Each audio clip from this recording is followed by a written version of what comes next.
एक बार की बात है, एक गुरु अपने कुछ शिष्यों के साथ पैदल ही यात्रा पर थे।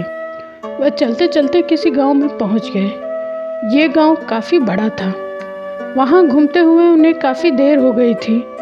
गुरुजी थक चुके थे और उन्हें बहुत प्यास लगी थी, तो उन्होंने अपने एक शिष्य से कहा, हम इसी गांव में कुछ देर रुकते हैं, तुम मेरे लिए पानी ले आओ।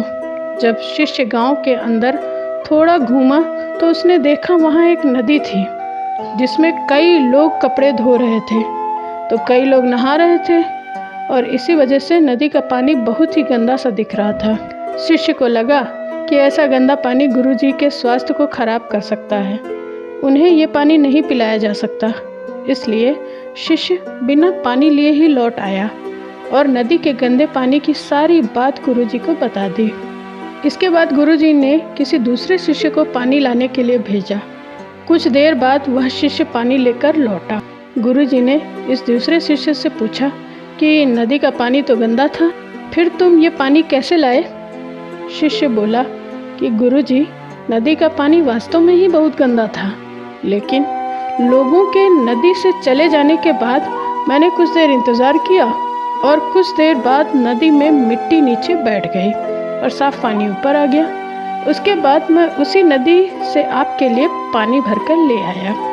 गुरुजी ये सुनकर बहुत प्रसन्न हुए और बाकी शिष्यों को भी सीख दी कि हमारा जीवन भी इसी नदी के पानी की तरह है। जीवन में कई बार दुख और समस्याएं आती हैं तो जीवन रूपी पानी गंदा लगने लगता है, लेकिन थोड़े इंतज़ार और सब्र के साथ ये सतही दुख और समस्याएं नीचे दब जाती हैं और अच्छा समय ऊपर आ जाता है।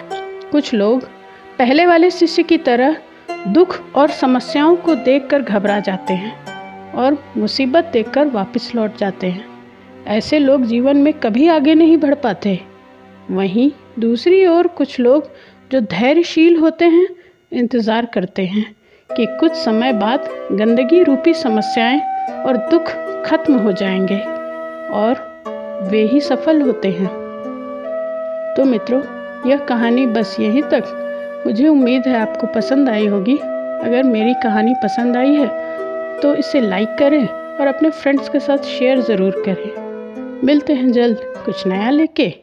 तब तक के लिए धन्यवाद।